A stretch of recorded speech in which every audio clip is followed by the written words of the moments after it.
어, 우리 계속해서 상곡교 2학기부터 시작되는 변화에 대해서 우리가 함께 두 번째 시간으로 오늘 함께 나누게 되는데요.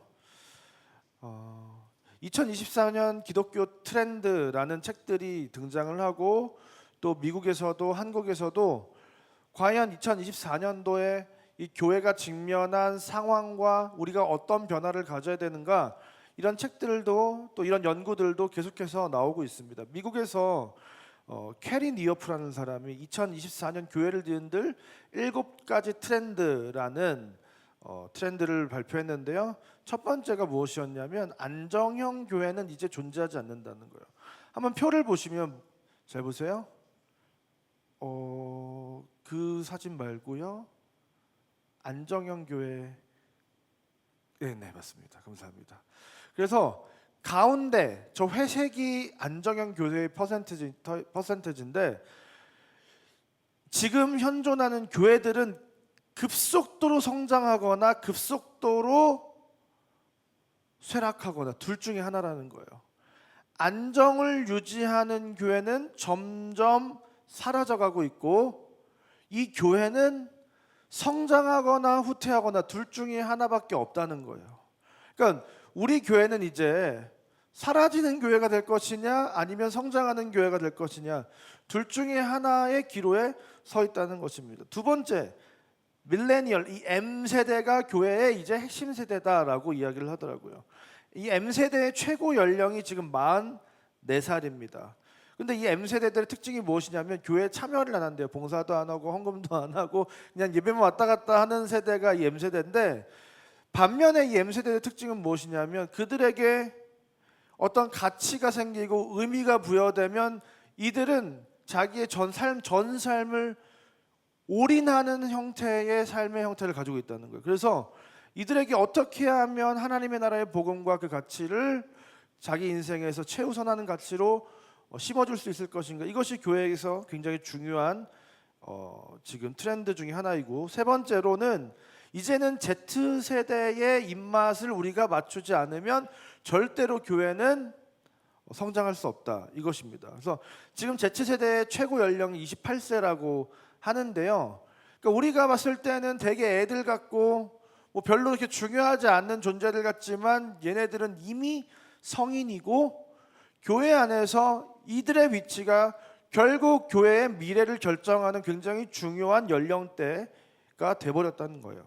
그래서 이 Z세대로부터 세대 간의 간극이 굉장히 크게 벌어지게 되는데, 이들을 어떻게 이해하고 어떻게 바라보고 어떻게 대하는지에 대해서 이 아비 세대들이 관심을 갖고 우리가 변화하고 그들에게 다가가지 않으면 이 교회는 굉장히 급속도로 정말 저물어 갈 것이다. 이것을 지금 미국 교회 2024년 교회를 뒤흔들 7가지 트렌드에서 캐리 니어프라는 분이 이렇게 이야기를 하고 있다는 거예요. 나머지 4개는 뭐 그렇게 한국 교회나 그렇게 크게 중요하지 않아가지고 넘어가도록 하겠습니다. 근데 자, 2024년 한국 교회 트렌드는 무엇인가? 그것도 10가지로 나와 있었는데요. 제가 3가지 정도로 요약을 했습니다. 첫 번째는 교회가 무너지고 있다는 거예요. 이 탈종교화의 이 물결이 전 세계적으로 지금 강탈하고 있습니다. 그것이 무엇이냐면 단순히 기독교를 사람들이 떠난 게 아니라 종교에 관심이 없는 세대들이라는 거예요. 아까 처음 보여주셨던 그 그래프를 한번 보시면 잘 보세요. 기독교만 몰락하고 있는 게 아니에요. 불교도 몰락하고 있고 천주교도 떨어지고 있습니다. 근데 가장 급속도로 떨어지는 건 기독교예요. 근데 중요한 것은 무엇이냐면 이제 사람들이 더 이상 종교심을 가지고 있지 않다는 거예요. 다시 말해서 이제 이 시대는 신을 필요로 하지 않는다는 것입니다. 신이 중요한 게 아니라 내가 중요하고, 신이 결정하는 것이 아니라 내가 결정하고, 신의 기쁨이 되기 위해서 살아가는 것이 아니라 나의 기쁨을 위해서 살아가고, 내가 중심이 되어서 내가 주인이 돼서 살아가는 세대가 바로 오늘날의 시대입니다. 여러분, 이들은 공동체를 필요로 하지 않습니다. 교회가 아닌 내가 원하고 내가 필요로 하고 하는 것에 자기의 에너지를 씁니다. 쓸데없는 에너지를 쓰려고 하지 않고요. 내가 편하고 내가 마냥 즐거운 커뮤니티를 원하지 내가 헌신해야 되는 커뮤니티를 원치 않는다는 거죠. 특별히 교회처럼 막 불특정 다수와 막 관계를 해야 되고 함께 일을 해야 되고 그러면서 형제님, 자매님 하면서 이 선한 얼굴을 계속 유지하면서 마음의 평화를 유지한 채 그 사람과 좋은 관계를 지속적으로 맺어야 하는 이것을 굉장히 필요로 느낀다는 거예요. 그래서 오늘날의 플로팅 크리스천이라고 해서 둥둥 이 인터넷 세상을 둥둥 부유하는 그런 크리스천들이 계속 등장을 하고 그 크리스천들을 OTT 크리스천이라고도 이야기를 합니다. 그래서 뭐 넷플릭스나 유튜브나 이런 매체들을 통해서 영상을 접하는 이 OTT 세대들이 이제는 유튜브를 통해서 기독교 신앙을 접하려고 하지 오프라인에서 현장에서 교회에서 그 신앙생활을 하려고 하지 않는다는 것입니다. 두 번째 키워드는 무엇이냐면 외로운 크리스천이에요. 오늘날 공동체를 필요로 하지 않는 이 시대 속에서 어떤 문제가 등장을 하냐면 공동체를 필요로 하진 않지만 외로운 거예요. 코로나 시대 이후로 개인이 혼자서 집에서 생활하는 것이 굉장히 우리는 익숙해져 버렸습니다. 그리고 그것이 대단히 불편한 건 아니구나라는 것을 우리는 다 체험을 했던 거예요. 그러다 보니까 사회적으로 이 공동체성이 굉장히 급격하게 무너졌습니다. 그런데 이러한 과정 속에서 사람들은 어떤 상황 가운데 있냐면 혼자인 게 편한 건 맞지만 그러나 또 너무 외롭지만 그러나 또 함께하는 건 너무 불편하기 때문에 외롭게 그냥 혼자 있고 싶다 이런 문제가 지금 발생하고 있다는 것입니다. 그래서 국민일보에서 2023년 1월 30일에 외로움 척도 지수와 종교 상관관계를 조사한 결과 4명 중에 1명꼴로 치료가 필요한 정도의 외로움을 느끼고 있다라고 사람들은 지금 통계적으로 지금 잡히고 있다는 거예요. 그러니까 오늘날을 살아가는 사람들이 공동체를 필요로 하진 않으면서 극도로 외로움을 느끼고 있다는 거예요. 세 번째 키워드는 무엇입니까? 3040 세대가 교회를 떠나고 있다는 거예요. 3040 세대가 교회의 이제 중심이라고 아까 이야기를 했는데요. 가장 약한 세대가 되어버렸다는 거예요. 3040 세대에게 왜 교회를 나오냐고 조사를 해보니까 다른 세대들 20대도 그렇고 50대도 그렇고 60대도 그렇고 70대도 그렇고 복음 때문에 구원을 받기 위해서 이런 이유를 얘기를 하는데 30, 40대보다 더 어린 20대도 그렇게 이야기를 하는데 30대, 40대는 뭐라고 얘기했냐면 마음의 평안을 얻기 위해서라고 했다는 거예요. 굉장히 심각한 문제입니다. 무엇입니까? 이 3040 세대가 이 세상을 살아가는 가운데 이 세상 속에서 겪는 어려움과 문제와 상황 속에서 극도의 스트레스와 극도의 고통과 시련을 겪고 있다는 거예요. 이 먹고 살기 힘들고 자녀를 양육하는 것이 너무나도 고된 이 시대 속에서 3040 세대는 지금 본질적으로 존재적으로 마음의 평화가 필요한 세대더라는 거예요. 근데 이 세대들이 마음의 평화가 필요하다 보니까 교회라고 하는 피곤한 공간보다는 자기만의 공간 혹은 가족의 공간 이런 공간 속에서 삶의 평화와 안정을 누리기 원하기 시작했고 점점 그들은 이 교회를 떠나가고 있다는 것입니다. 여러분 그렇다면 이 산곡교회는 이러한 시대적인 상황 속에서 어떠한 선택을 해야 될 것인가? 여러분 우리 대한민국의 시대적 상황을 조금 더 돌아보면 여러분 출산율이 얼마나 하락했다고 합니까? 지금 0.69. 여러분 0.1만 출산율이 1이다 그러면 1대1이니까 뭐 문제가 없겠구나. 그게 아니라 여러분 2명이 결혼하면 남자와 여자가 결혼을 하면 2명이 1명만 낳는다는 거 어떻게 되는 거예요? 다음 세대가 되면 인구가 절반으로 줄어든다는 거예요, 여러분. 그런데 0.69면 어떻게 되는 거야? 인구가 절반으로 줄어든 게 아니라 3분의 1로 줄어든다는 거죠. 인천 시내 어린이집이 매년 160개 이상이 폐원을 하고 있습니다. 코로나 이후에 이 부평구에 있는 어린이집 90곳이 문을 닫았다고 합니다. 점점 어린이가 지금 이 지구상에서 사라져가고 있다는 거예요. 여러분 오늘날의 많은 사람들이 경제적인 어려움을 겪고 있습니다. 맞벌이를 해야만 먹고 살 수 있고 집을 사는 것이 거의 불가능에 가깝게 느껴지기도 합니다. 젊은 세대들은 계속 교회를 이탈하고 있고 오늘날 이 세대 가운데 가정이 붕괴되는 것이 굉장히 큰 이슈가 되고 있습니다. 아이들이 방치되기도 하고 가정에서 교육의 기능을 완전히 상실한 시대라고 이야기를 하기도 합니다. 여러분, 이런 상황 속에서 이 교회는, 오늘날의 교회는 어떤 선택을 해야 됩니까? 지난번에 우리가 선택을 하는 데 있어서 두 가지의 기준이 필요하다고 했습니다. 첫 번째는 본질이 무엇인가, 두 번째는 상황이 무엇인가, 이 시대를 보는 눈을. 여러분, 이런 시대 속에서 우리가 교회의 본질을 통해서 선택을 해야 되는데, 교회는 어떤 기능과 본질을 가지고 있어야 될까요? 여러분, 잘 보십시오. 여러분, 하나님께서 이 세상에 교회를 처음 창조하신 장면이 언제 등장하냐면, 사실 그것은 창세기서부터 시작이 됩니다. 히브리어 5경은, 모세 5경은 가장 중요한 말을, 이 히브리어 성경은 가장 중요한 말을 앞에 두는 특징이 있어요. 그래서 히브리어의 모세 5경을 먼저 짧게 살펴보면, 자, 그래서 한글 성경 제목은 창세기, 출애굽기, 레위기, 민수기, 신명기인데, 이 유대인들은 제일 처음 쓴 말을 그냥 제목으로 써요. 그래서 베레시트, 한 처음에, 위얼레 쉐모트, 이름은 다음과 같다. 와이크라, 그분은 부르셨다. 와여디빌, 따벨, 그분은 말씀하셨다. 엘레 하드바림, 말씀들은 다음과 같다. 이것이 성경 각 권에 제일 먼저 등장하는 단어거든요. 근데 히브리인들은 그냥 제일 먼저 등장하는 단어가 굉장히 중요한 단어이기 때문에 이 단어를 그냥 그 책의 제목으로 씁니다. 그런데 우리가 지금 성경의 제목으로 알고 있는 이 제목들은 사실은 이 70인역의 구분에 의해서 뭐 제네시스, 엑소도스, 레위기, 뭐 숫자, 넘버스, 그러니까 뭐 민수기, 뭐 이런 지금 제목들을 우리가 가지고 있단 말이에요. 근데 여러분, 중요한 것은 무엇이냐면 각 권에 제일 처음 등장하는 단어가 그 권에서 가장 중요한 단어들라는 거예요. 여러분, 창세기 1장 1절 말씀을 봅시다. 하나님께서 이 세상을 처음 창조하셨을 때 태초에 하나님이 천지를 창조하시니라. 베레시트 바라 엘로힘 에트 하샤마임 베에트 하에레츠. 그러니까 이게 무엇이냐면, 맨 처음 단어가 여러분 히브리어는 뒤에서부터 읽는 겁니다. 그래서 어떤 거예요? 베레시트라는 단어가 이 창세기에 있어서 가장 중요한 단어라는 거예요. 여러분, 그런데 히브리인들은 여기서 굉장히 많은 의문을 가졌다고 해요. 왜 베레시트로 시작했을까?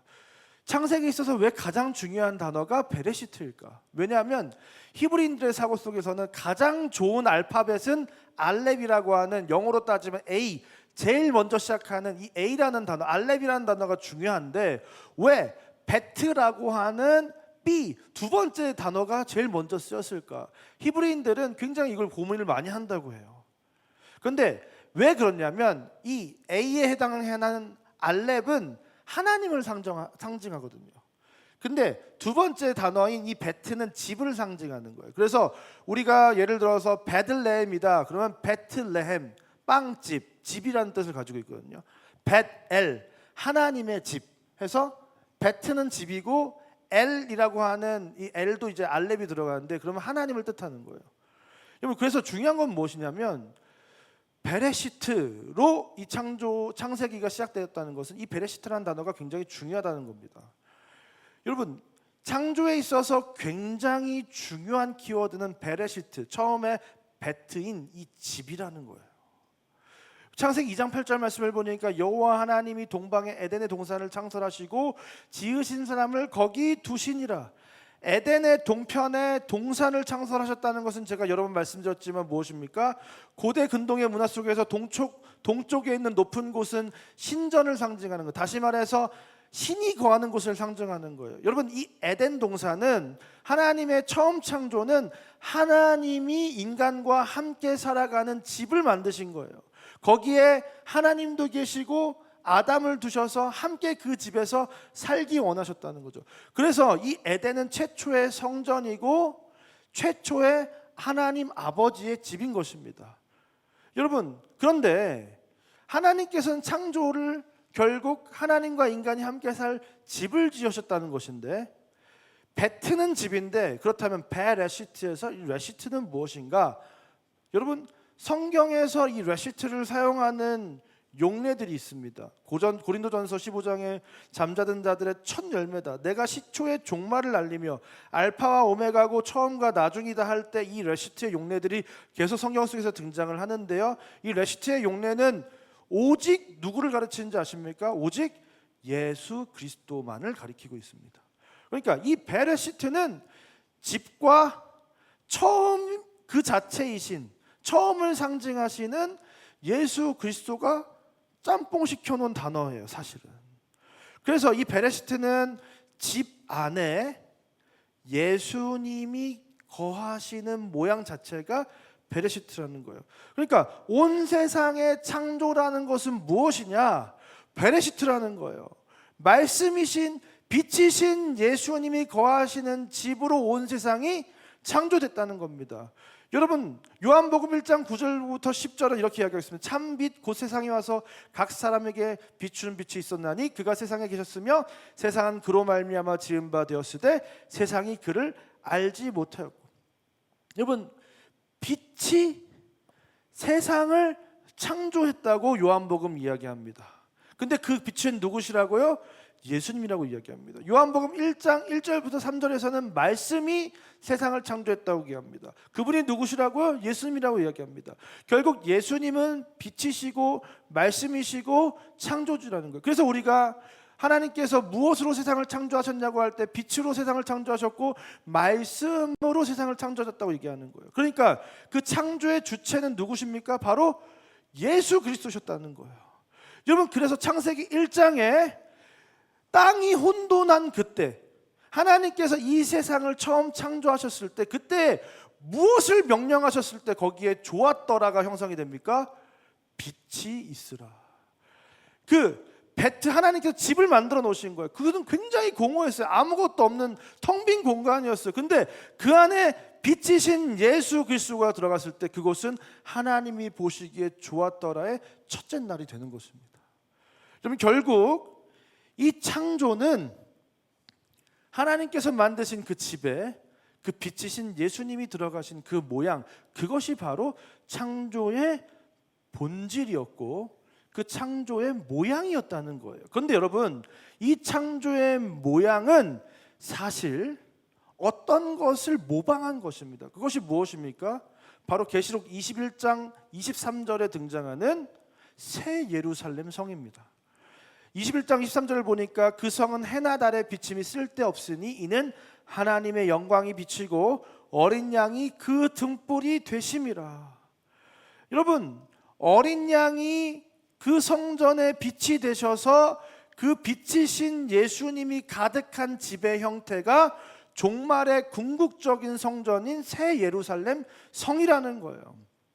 여러분, 이 베레시트로 시작된 에덴은 일종의 빛으로 가득한 집이고 그것은 종말에 완성되게 될 어린 양 예수 그리스도의 빛으로 가득한 그 집의 모형이 바로 이 창조의 에덴이었다는 사실입니다. 여러분, 그래서 구약에 등장하는 모든 성전에는 뭐가 있는 거예요? 성막과 성전에는 메노라라고 하는 순금촛대, 예수님을 상징하는, 그리고 예수님을 닮은 교회를 상징하는 그 등불이 지금 성소 안에 들어가 있는 것입니다.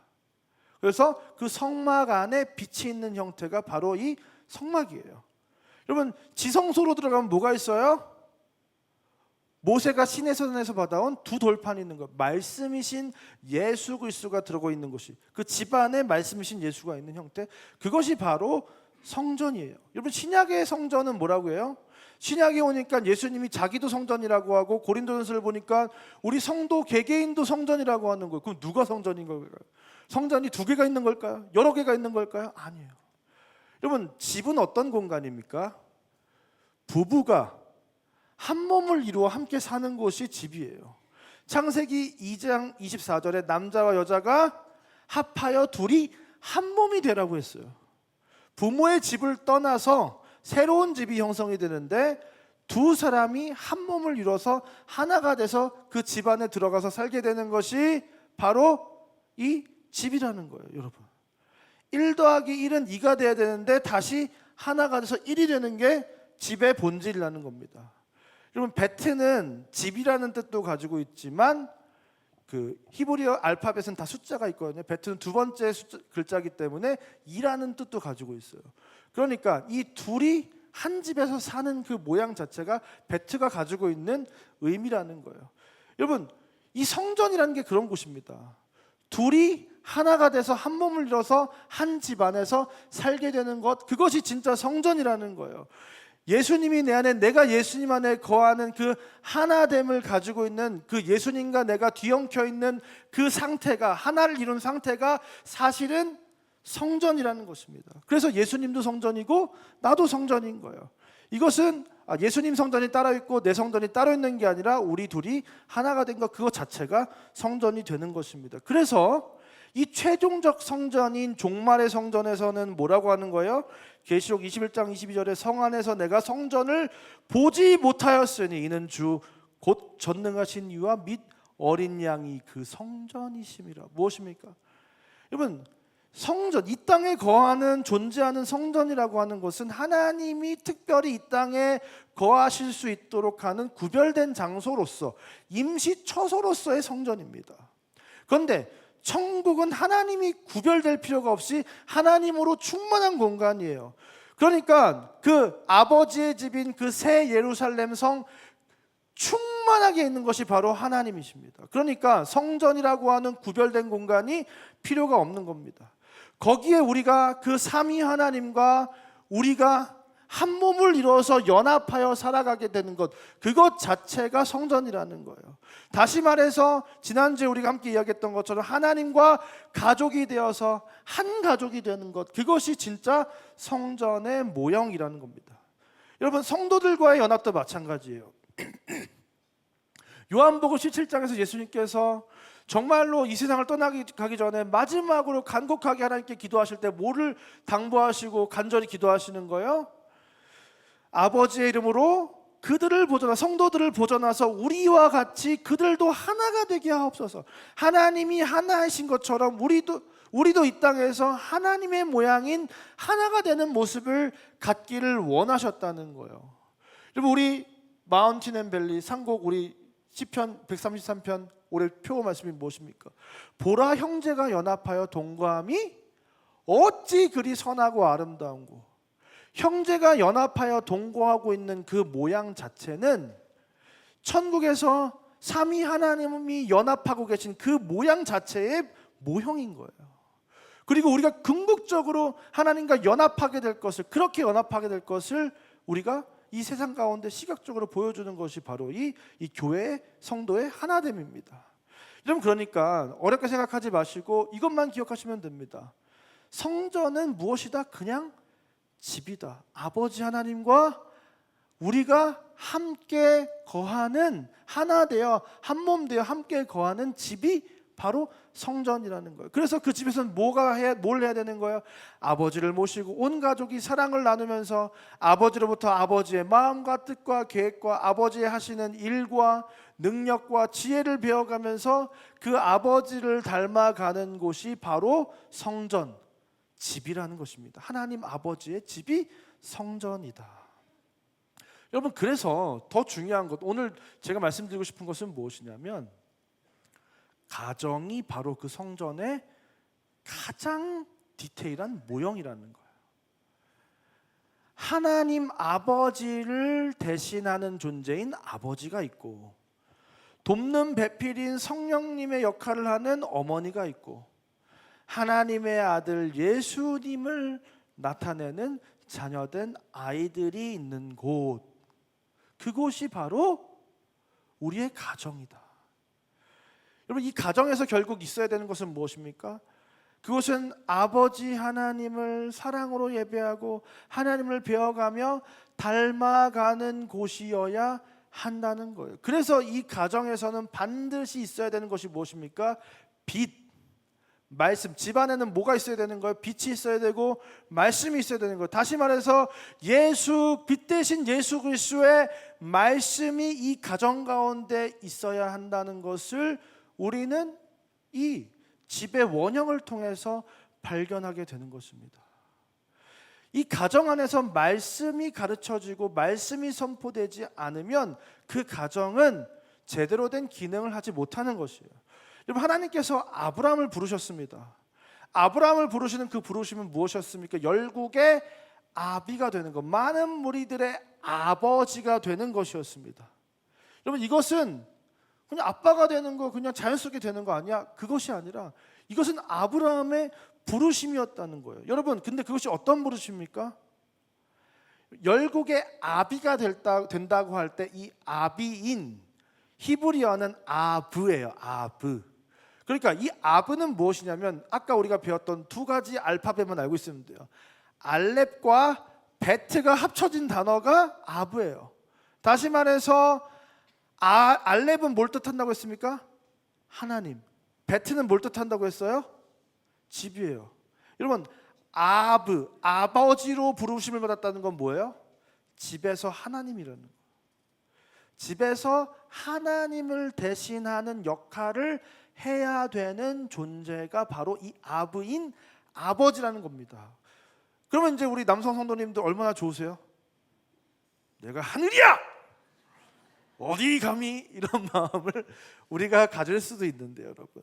단순히 우리가 집에서 하나님을 대신하는 존재라는 것이 가장의 권위만을 이야기하는 것이 아니라 더 중요한 것은 무엇이냐면 그 힘을, 권위를 주신 이유가 있다는 거예요. 왜요? 그 힘을 가지고 무언가를 하라고 하시는 거예요. 무엇을 해야 될까요? 그러니까 이걸 안 하면 권위를 가지고 있는 건 아무짝에도 쓸모가 없는 거예요. 창세기 18장 19절에 아브라함을 열국의 아비로 부르시면서 하신 말씀이 무엇입니까? 내가 그로 그 자식과 건속에게 명하여 여호와의 도를 지켜 의와 공도를 행하게 하려고 그를 택하였나니, 자식들과 가족들에게 명해서 여호와의 도를 지켜 행하게 하려고 말씀을 가르치는 존재로 이 아버지를 집안의 가장으로 하나님을 대신하는 권위를 가진 존재로 부르셨다는 거예요. 왜요? 그렇게 되면 아버지가 전하는 하나님의 말씀이 하나님을 대신해서 전한 말씀이기 때문에 거기에는 힘이 있는 거예요. 그래서 왜 성경에서 부모를 공경하라고 하는지 아세요? 부모가 가르치는 말이 곧 하나님이 하시는 말씀과 다르지 않기 때문에, 부모가 하나님의 말씀을 전하는 한 그 전체가 있을 때, 여러분, 이것이 이스라엘의 문화적 토양이었다는 거예요. 여러분, 그래서 신명기 21장 20절과 21절을 보니까 성읍 장로들에게 와가지고 부모가 이렇게 이야기합니다. 우리의 이 자식은 완악하고 패역하여 우리 말을 듣지 않냐고 방탕하여 술에 잠긴 자라 하면 성읍의 모든 사람들이 그를 돌로 쳐 죽일지니, 부모 말을 듣지 않고 술 취하고 방탕한 자는 돌로 쳐서 죽인다. 이것이 지금 하나의 맥락 속에 있는 거예요. 부모 말 안 듣는 거, 방탕하여 술 취한 자 돌려 쳐서 죽여야 된다. 왜 그게 성립일까요? 부모 말을 조금 안 들을게요. 우리 부모 말을 저나 여러분이나 많이 안 들었잖아요. 근데 부모 말을 안 들으면 방탕하여 술 취하여 잠긴 자고 돌로 쳐서 죽임을 당할 자들이다 라고 지금 성경은 지금 이렇게 동급으로 이렇게 연결하고 있다는 거예요. 여러분, 왜 그러냐면 에베소서 5장 18절 말씀을 보니까 술 취하지 말라 이는 방탕한 것이니 오직 성령으로 충만함을 받으라. 술 취하고 그 방탕한 상태는 무엇이냐면 성령 충만하지 않은 상태라는 거예요. 근데 이 성령 충만이 무엇이냐? 성령은 말씀이신 예수님을 대언하는 영이거든요. 다시 말해서 성령 충만을 다른 말로 우리가 뭐라고 표현합니까? 말씀 충만이라고 얘기를 하는 거예요. 그러니까 방탕하여 술 취한 상태는 뭐예요? 말씀이 없는 상태인 거예요. 다시 말해서 이 사람들이, 이 자녀들이 부모 말을 거역했기 때문에 돌로 쳐서 죽임을 당해야 되는 것이 아니라 그 안에 부모를 통해서 전달된 하나님의 말씀이 그 안에 거하지 않아 있기 때문에, 부모 말을 어겨서가 아니라 사실은 하나님의 말씀을 어겼기 때문에 돌로 쳐서 죽여야 된다는 거예요. 여러분, 이 원리가 성립되려면 뭐가 필요한 거예요? 부모는 반드시 자녀에게 말씀을 가르치는 존재여야 아버지의 권위도 있고, 자녀가 방탕한 것은 술 취하여 방탕한 성령 충만하지 않은 것이고 돌로 쳐서 죽여야 된다. 이게 성립이 되는 거예요. 그러니까 중요한 것은 무엇이다? 가정은 말씀이 선포되어야 되는 곳이고, 가정은 자녀들에게 그 하나님의 말씀을 심겨줘야 하는 가장 최소 단위의 아버지, 하나님 아버지의 집이라는 거예요. 여러분, 그런데 잘 보세요. 창세기 25장 27절 말씀을 보니까 그 아이들이 장성하며 에서는 익숙한 사냥꾼이었으며 들사람이 되고 야곱은 조용한 사람이었으므로 장막에 거주하니. 야곱은 조용한 사람이었다고 하고 장막에 거주했다고 합니다. 그러면 이 히브리 맥락 속에서 장막에 거한다는 것은 무엇이냐면 그 장막 안에 아버지가 계시고 그 아버지의 교훈을 배우고 있는 상태를 이 장막에 거하는 자라고 표현을 하는 거예요. 그런데 야곱의 이 유년 시절에 야곱이 15세가 될 때까지 아버지 이삭도 있었지만 할아버지인 이 아브라함, 자녀들에게 의와 공도를 가르쳐야 하는 존재로 부르심 받은 이 아브라함이 야곱이 15세가 될 때까지 살아 있었다는 거예요. 그러면 할아버지 아브라함은 밖으로 나다루지 않고 장막 안에서 거했을 텐데 야곱도 장막 안에서 거하는 자였다는 거예요. 그럼 뭘 했겠어요, 아브라함이? 자기의 부르심에 충실한 역할을 감당했을 것입니다. 어떻게요? 그 야곱에게 하나님의 말씀을 가르쳤을 거예요. 여러분, 그런데 이 야곱을 뭐라고 표현을 하고 있습니까? 조용한 사람이었다라고 표현을 하고 있어요. 그런데 이 조용한 사람이라는 말은 히브리어로 다시 말하면 완전한 사람이라고 번역하기도 해요. 이 말을 어디서 사용하냐면 창세기 6장 9절에 노아한테 너는 당대의 완전한 자다라고 할 때 이 타밈이라고 하는 조용한 자라는 뜻도 가지고 있는 이 단어를 사용한다는 거예요. 여러분, 그런데 생각을 해보세요. 야곱은 본성적으로 기질적으로 악하고 게으르고 깨가 많고 형의 발뒤꿈치를 잡고 내가 먼저 나가려고 하는 굉장히 이기적인 존재예요. 그런데 그런 자가 완전한 자다?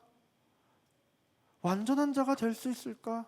이것은 굉장히 이 야곱을 묘사한 이 한 줄은 굉장히 상징적이고 예언적인 성경의 구절이라는 겁니다. 여러분, 15세 이전에 말씀이 들어가는 것이 너무 중요하다는 거예요.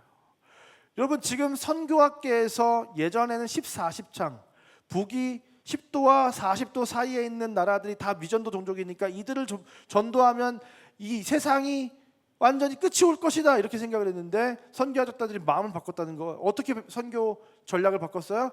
4:14 4세에서 14세까지를 전도하는 것이 선교에 있어서 가장 중요한 전략이다라고 얘기하겠다는 거예요. 여러분, 왜 그렇습니까?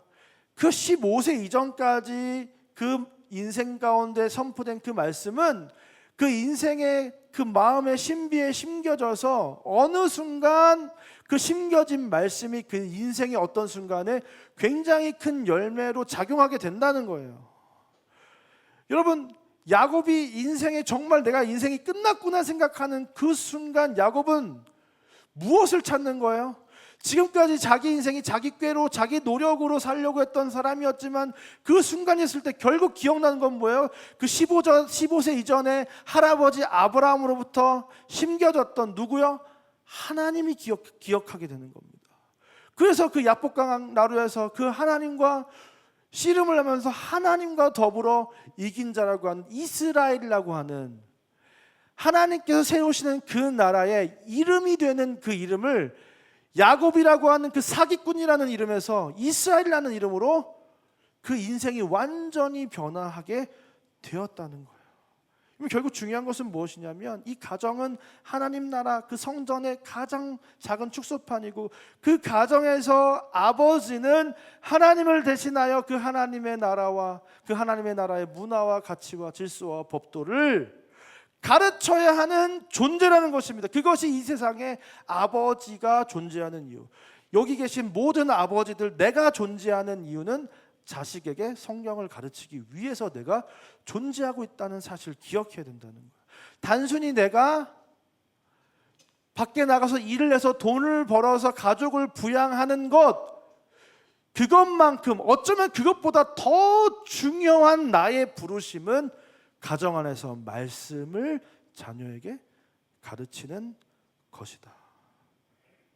여러분, 그것이 우리의 아이를, 그 인생을 완전한 자로 이끄는 열쇠가 되는 줄 믿습니다. 그래서 우리 상국교회는 어떤 선택을 해야 하는가? 그래서 2학기와 내년 상반기 우리는 I am 처치의 비전을 선포하는 것입니다. IM처치는 무엇이냐면 I처치와 M처치가 합쳐진 건데요.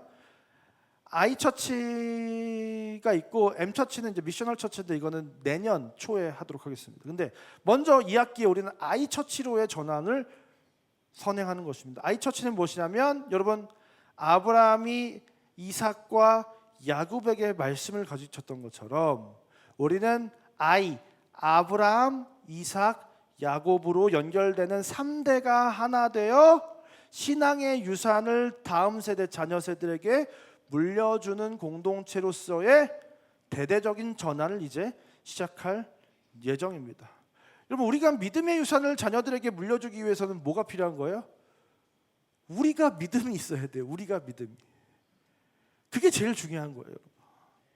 그러려면 이 아비 세대의 신앙 공동체가 먼저 바르게 세워져야 될 줄 믿습니다.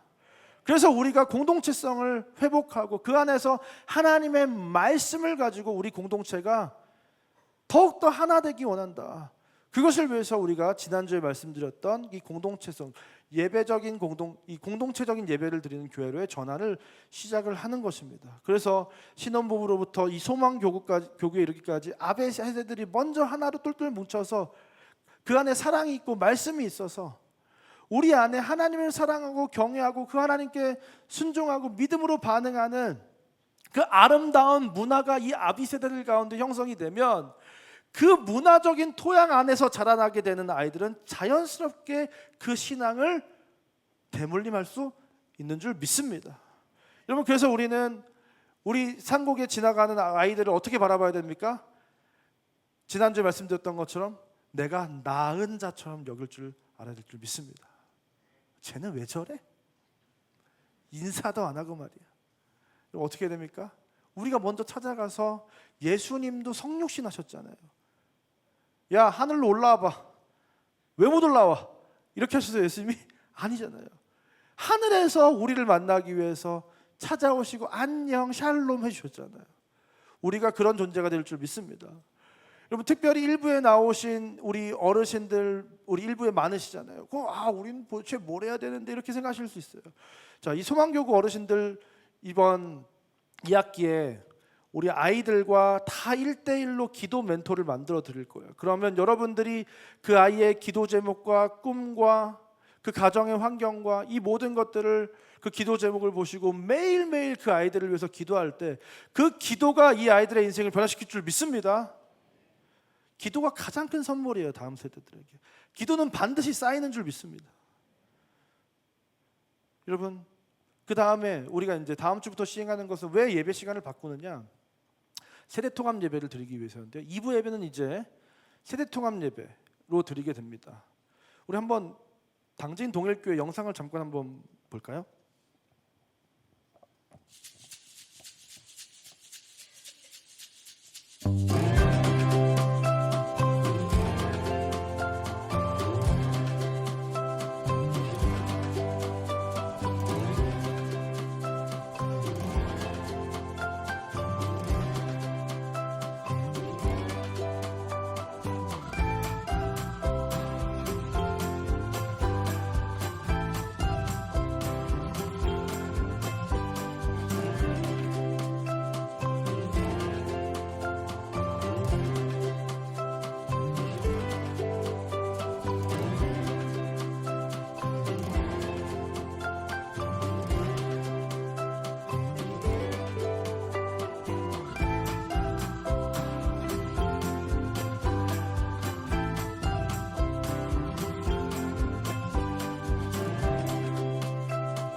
네, 여기까지 보도록 하겠습니다. 제가 이제 당진동일교회 탐방도 다녀오고 예배도 실제로 다녀왔는데요. 우리 상곡교회는 당진동일교회와 세대로교회라고 하는 또 송파구에 있는 세대통합예배를 굉장히 잘하고 있는 그 두 교회의 모델을 잘 우리 교회적 환경에 접목시켜서 진행할 예정입니다. 그래서 다음 주부터는 1부는 우리 클래식 처치 예배, 2부는 패밀리 처치 예배, 3부는 뉴처치 예배로 이제 구분이 돼서 예배를 드리게 되고요. 특별히 2부인 이 패밀리 처치 예배는 아이들이 교회를 오면 브라우니 나눠주고 안내하고 대표 기도하고 헌금 봉헌하고 성경 봉독하고 이 모든 것을 아이들이 순서를 다 주관하게 되고요.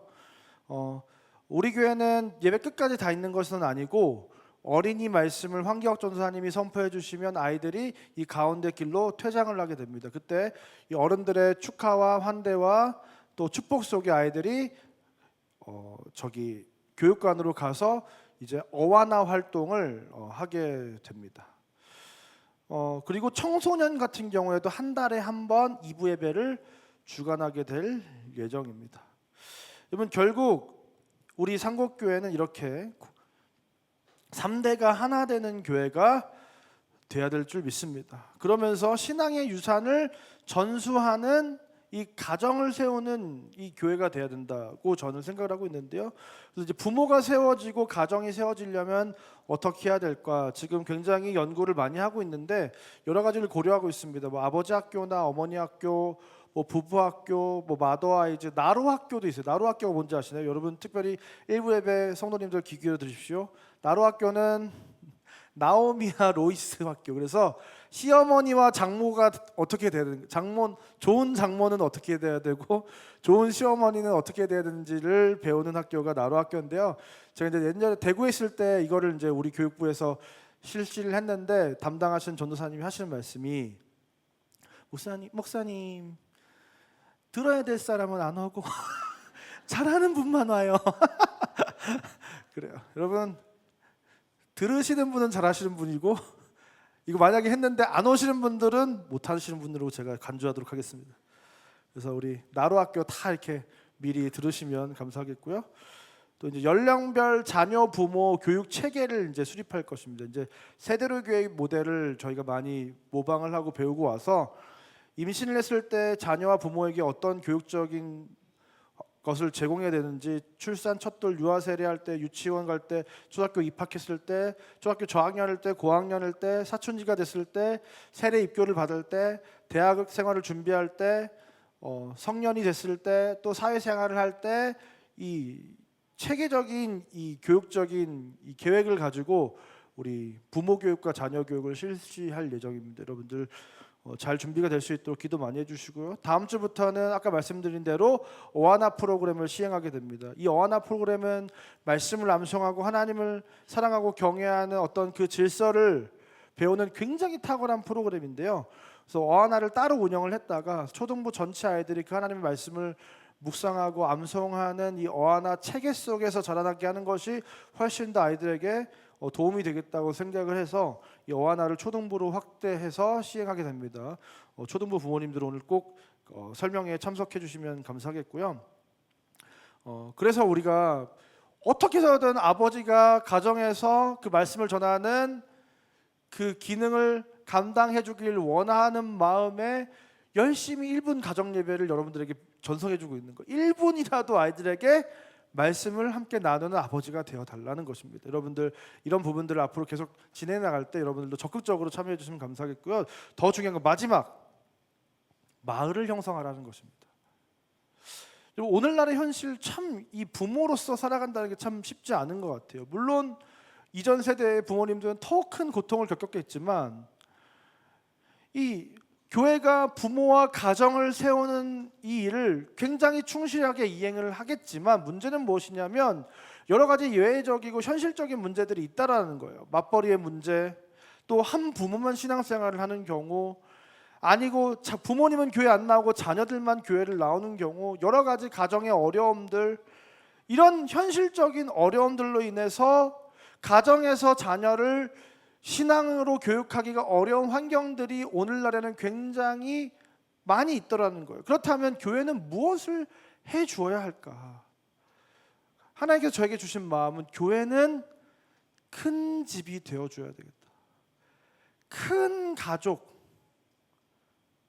마을이 되어주는 공동체가 교회가 되어야겠다. 여러분, 우리 교회 공동체가 진짜 가족이라고 한다면 공동체 안에 있는 이 자녀 세대들을 내가 낳은 자처럼 여기는 진짜 환대 공동체가 된다면, 한 아이를 키우는데도 아프리카 속담에 온 마을이 필요하다고 했는데, 그렇다면 이 교회가 한 아이에게 마을이 되어주면 좋겠다. 그런 생각을 하게 된 거예요. 우리가 진짜 큰 가족, 친척, 할머니, 할아버지, 먼 친척, 6촌, 10촌까지는 안 되겠지만 우리가 큰 가족이 되어주면 좋겠다는 생각을 한 겁니다. 그래서 제가 정말로 고민하고 있는 것 중에 하나가 기독 방과 후 학교의 비전입니다. 이 당진동일교회가 어떤 교회냐면 지금 당진시의 12%의 아이들이 이 교회에 출석하는 교회예요. 가정의 평균 자녀 수가 2.07명. 3명 낳는 사람도 있고 4명 낳는 사람도 있고 5명 낳는 사람도 있고 엄청 많이 있대요. 근데 이 교회가 어떤 특징을 가지고 있냐면, 이 교회가 비닐하우스에서 시작했는데 당진이라는 동네가 공장도 많고 그럼 3교대하고 막 이러다 보니까 아이를 엄마가 집에서 혼자 보는 경우에 아이가 아프게 되면 또 다른 아이 2명, 3명의 아이가 있는데 한 명을 안고 뭐 병원을 가야 되고 뭐 이런 상황들이 막 벌어지는 거예요. 그래서 교회가 그 비닐하우스에서 아이를 봐주기 시작했다는 거예요. 그래서 이 교회가 이 벽보를 붙였다고 합니다. 한 아이가 아파 병원에 데려가야 할 때 다른 아이는 어찌하십니까? 위급하고 답답할 때 아이를 정성을 다하여 돌보아 드립니다. 믿고 연락 주시기 바랍니다. 이게 27년 전에 마을에다가 붙였던 벽보라는 거예요. 그래서 이 교회가 그 마을의 중심이 되고 회관이 되고 큰 집이 되어줬던 거예요. 27년 동안. 그래서 지금은 기독 방과 후 학교가 200명 정도의 아이들이, 초등학생들이 기독 방과 후 학교에 참여하고 있고, 어린이집에도 200명 가까운 어린이들이 그 교회 어린이집에 지금 나오고 있다고 합니다. 여러분, 결국 무엇이 중요한가를 생각했을 때 결국 무엇이냐면, 교회가 이 지역사회에 이 성도들 가운데 어떤 교회가 되어야 될 것인가. 이 교회는 큰 집, 아버지의 집과 같은 존재가 되어야 한다. 그것이 우리에게 너무나도 중요한 건 줄 믿습니다. 여러분, 사사기 시대에 아비 세대들은 다 죽고 이제 남겨진 그 자녀 세대들의 이야기가 사사기 아니겠습니까? 여러분, 한국 교회가 오늘날 이 아브라함의 사명을 다하지 않는다면, 이 아브라함의 사명이 아브라함과 이삭과 야곱에게로 전달되지 않는다면, 그 역할을 해야 될 3040 세대가 신앙을 잃고 교회를 떠나게 된다면, 지금 2024년 지금 이 오늘날의 한국의 교회가, 한국 교회가 수수방관 안일하게 대처하고 아무런 적극적인 선택을 하지 못한다면, 우리는 반드시 필연적으로 왕이 없으므로, 하나님이 없으므로 각자의 소견에 옳은 대로 행하는 다음 세대가 아닌 다른 세대를 조만간 마주하게 될 것입니다. 그 혼돈의 카오스인 사사기의 시대가 저와 여러분의 다음 세대가 될 것입니다. 사랑하는 상국의 성도 여러분, 우리는 어떤 공동체가 되어야 하겠습니까? 우리는 가족이 되어야 될 줄 믿습니다.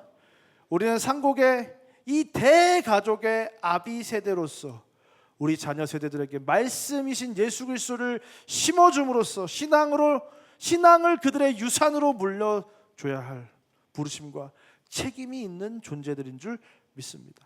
오늘 시간 그 부르심을 기억하셔서 우리 모두가 한 가족이 되어 다음 세대가 하나님을 알지 못하는 다른 세대가 되는 것이 아니라 하나님을 닮아가는, 세상이 감당하지 못할 세대로 세워가는 저와 여러분 되시길 주님의 이름으로 축원드립니다. 시간 다 같이 자리에 일어나셔서 함께 찬양하겠습니다.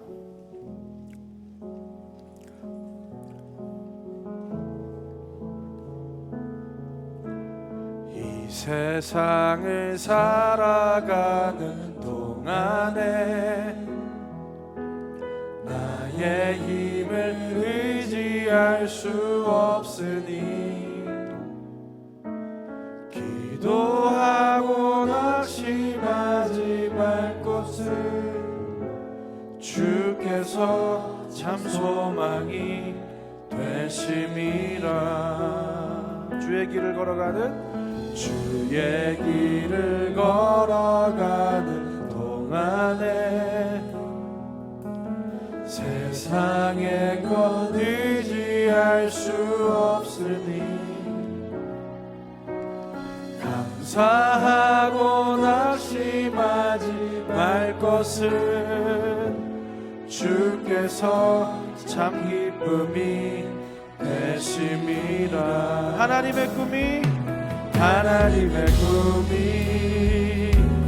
나의 비전이 되고 예수님의 성품이 나의 인격이 되고 성령님의 권능이 나의 능력이 되길 원하고 바라고 기도합니다. 이 세상을 살아가는 동안에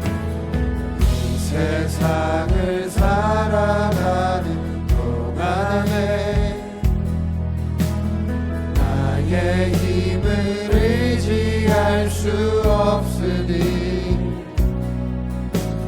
기도하고 낙심하지 말 것을 주께서 참 소망이 되심이라.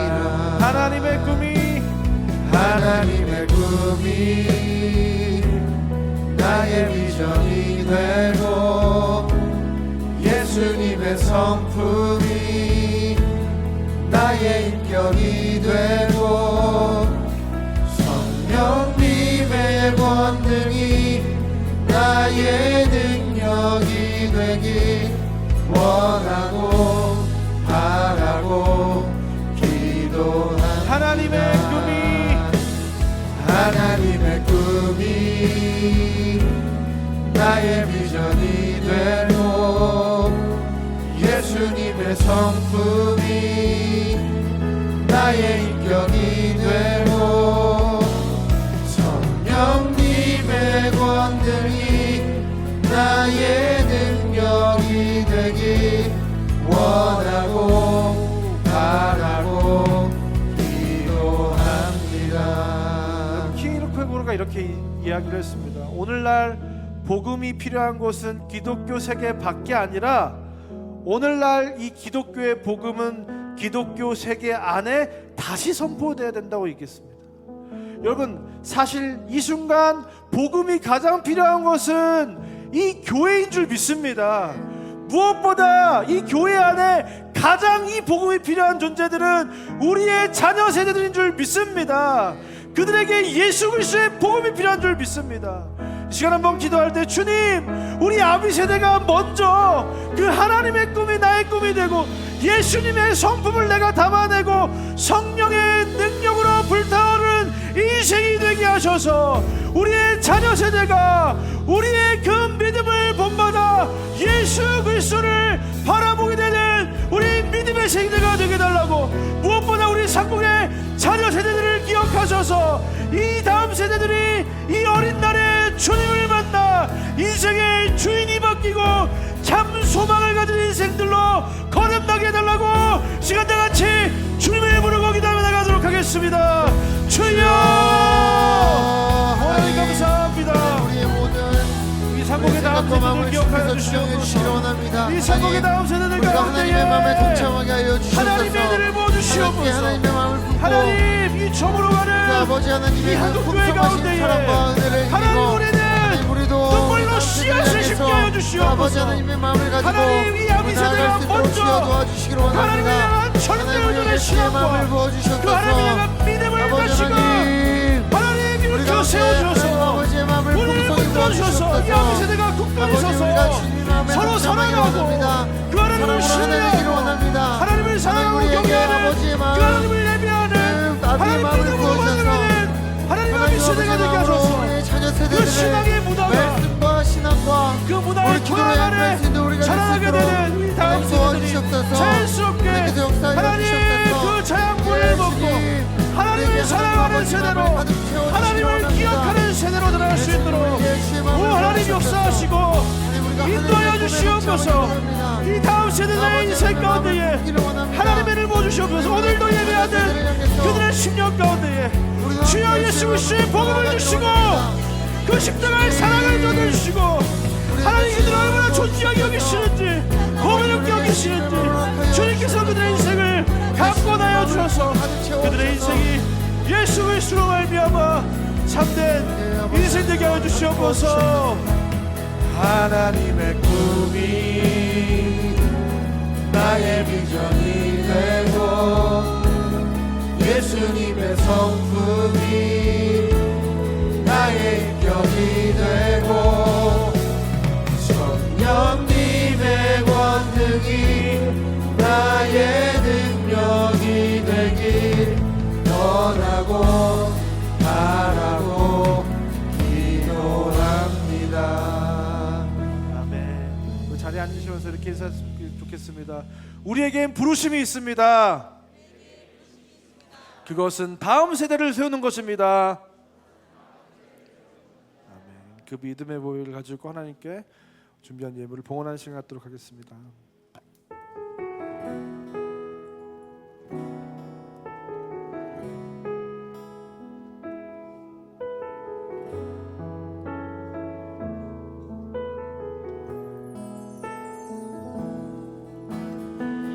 세상을 살아가는 동안에 나의 힘을 의지할 수 없으니 기도하고 낙심하지 말 것은 주께서 참 소망이 되심이라. 하나님의 꿈이 나의 비전이 되고 예수님의 성품이 나의 인격이 되고 성령님의 권능이 나의 능력이 되길 원하고 바라고 기도합니다. 마지막으로 한번 고백하겠습니다. 하나님의 꿈이 나의 비전이 되고 예수님의 성품이 나의 인격이 되고 성령님의 권능이 나의 능력이 되길 원하고 바라고 기도합니다. 기도하겠습니다. 사랑하는 하나님 참 감사합니다. 하나님 우리를 이 땅에 불러주실 때에 우리 인생을 홀로 두지 아니하시고 우리 인생의 그 어려움에 그 광야 가운데 하나님을 만나게 하시고 하나님이 우리 인생의 소망이 되어주시고 하나님이 우리 인생의 기쁨이 되어주시고 피할 바위가 되어주시고 산성이 되어주시고 요새가 되어주셨는데 하나님 내가 만난 그 하나님이 하나님 우리 상국의 다음 세대의 하나님이 되시기를 원합니다.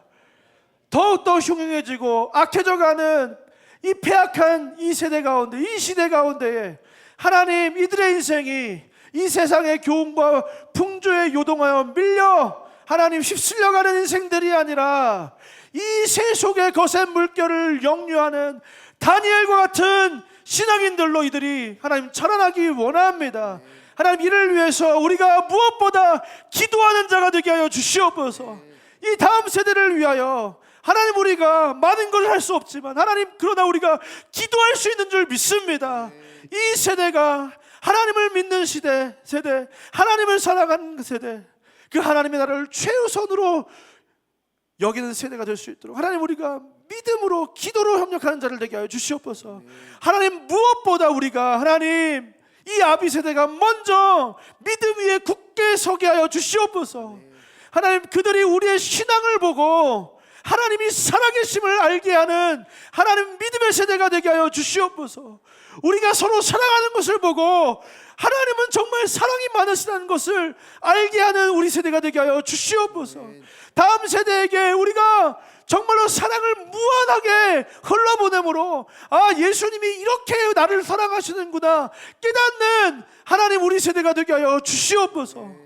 하나님, 우리가 세상에 흔들리지 않고 믿음으로 세상 가운데 우뚝 서서 우리의 소망이 오직 하나님께만 있다는 것을, 그 하나님을 믿는 믿음이 반드시 하나님의 놀라운 역사를 가져온다는 것을 우리의 삶을 통하여 살아계신 하나님을 맛보게 하는 우리 세대가 되게 하여 주시옵소서. 하나님, 무엇보다 이 아비 세대가 그 신앙의 유산을 전수하는 세대가 되게 하여 주시옵소서. 하나님, 우리가 할 수 있는 기도와 또 말씀을 선포하는 것과 따뜻하게 웃어주고 반겨주는 것과 그들에게 다가가서 인사해주는 것과 우리가 할 수 있는 그 모든 것을 동원하여 다음 세대들에게 그 하나님의 사랑을 전하는 우리 아비 세대를 되게 하여 주시옵소서. 그로 말미암아 우리 상곡교회가 우리가 만난 그 하나님, 그 좋으신 하나님이 우리 상곡의 다음 세대의 하나님이 되는 그 아름다운 신앙의 전수의 역사, 아브라함과 이삭과 야곱으로 이어지는 그 놀라운 신앙의 유산을 물려주는 역사가 우리 가운데 있게 하여 주시옵소서. 이제는 우리 구주 예수 그리스도의 은혜와 하나님의 사랑과 성령 하나님의 감화 감동 위로교통 충만한 역사가 오늘 이 시간 그 아브라함의 부르심을 기억하며 말씀을 전하는 아비 세대, 상곡의 한 자녀를 내가 낳은 것처럼 여기며 큰 가족이 되어주는 공동체가 되기로 결단하고 돌아가는 이 자리에 모인 모든 주의 자녀를 머리머리 위에 이제부터 영원까지 함께 있을지어다. 아멘.